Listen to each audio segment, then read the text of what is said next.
Fund accounting. What does it mean for your parish? Accounting is the process of recording, summarising and reporting the financial activities of an organisation. Church of England parishes, or more precisely PCCs, are recognised as not-for-profit charitable organisations, which means PCCs, like other charities, use fund accounting, a type of accounting that tracks money to different uses or projects. Fund accounting is used by organisations that focus on accountability rather than profitability, recognising that they are stewards of the funds they have, with responsibility to use them wisely and for the purpose of delivering their charitable aims. There is a legal requirement for Church of England parishes to use fund accounting, ensuring PCCs remain accountable to those who give generously to support the church's mission and ministry, and that those gifts are used properly. Fund accounting simply means we manage money by fund. But what do we mean by funds? Funds are either income funds or endowment funds. Endowment funds are sometimes called capital funds. First, we'll look at income funds. Income funds are usually amounts of money or sometimes other physical assets donated to the church. By their nature, they are not intended to be held for a long time and are usually spent to support and advance the mission and ministry of the church. Income funds can be either unrestricted or restricted. By having different funds, we can track and report how each income fund is spent. Unrestricted income is typically from planned giving, general collections during services, fees from life events, and rental income from hall hire or other property that the PCC might own. This money can then be used towards any of the parish's everyday mission and ministry costs, such as parish share, wages, and utilities. Unrestricted funds are often referred to as the parish's general fund. If the PCC has a particular project it wants to support, say a garden improvement project, or to replace the heating system that can't be financed by future income, it may decide to set some of its unrestricted funds aside into a designated fund, earmarking it for that particular purpose. When designating funds, it's important to identify a time frame for when you expect to use them. This is so they can be reviewed to avoid unnecessary build-up and release them to be used for other purposes. Designated funds are not legally distinct funds, so still form part of the PCC's unrestricted funds. Designated funds can also be redesignated for another purpose, or have the designation removed completely, reverting the money back into unrestricted or general funds. Restricted income is another type of income fund.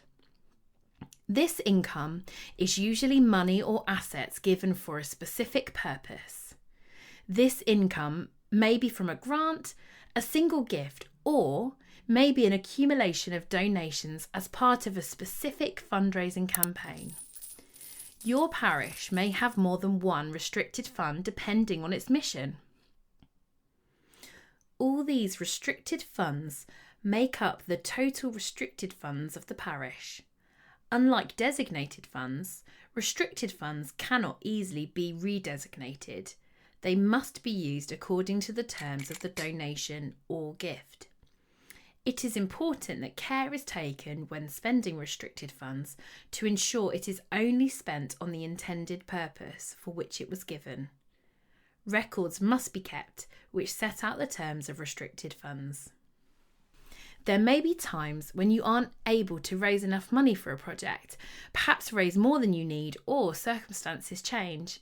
The Charity Commission provides guidance on what to do with these restricted funds and how to avoid being in this position by giving thought to how your PCC words appeals. Parishes may also hold endowment funds. Endowments are capital gifts and donations intended to fund charitable organisations and are usually given as cash or property which the charity, or in our case the PCC, must keep. Endowments are designed to generate an income for the PCC to spend. The income generated may be unrestricted or restricted depending on the terms of the endowment.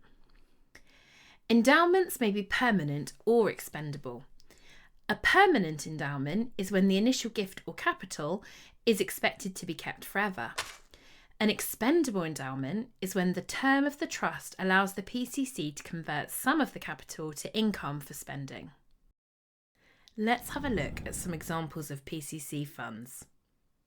If some money was awarded as a grant specifically to employ a youth worker, it would have to be put aside into the restricted basket. This money must be used to cover the costs of employing a youth worker, usually wages and expenses, but the PCC should always refer to the conditions set by grant-making bodies to make sure they are using the funds correctly. If a supporter of the parish left an endowment in their will, this gift would need to be put in the endowment basket. Depending on the terms of the will, this capital may be a permanent endowment or expendable. If permanent, the PCC would be expected to keep the capital forever and only spend the income earned, usually in the form of a dividend or interest.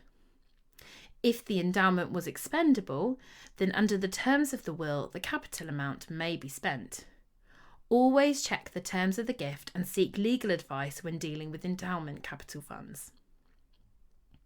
Perhaps you held a tabletop sale as a fundraiser for a local project. The income from the event will be restricted and in this case will usually be gifted to the local project by the PCC on behalf of the parish.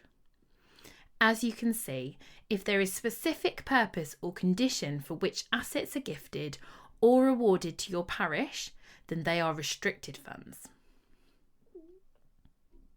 So, to recap, fund accounting is an accounting method used by charities and therefore PCCs that enables them to demonstrate how they wisely and correctly use the generous gifts entrusted to them for mission and ministry in their community. Perhaps, after this video, you could check what types of funds your PCC holds and how it can best use them to further the work of the church. For further support and information on accounting requirements, you can contact your diocese or visit www.gov.uk and search charity accounts for general guidance.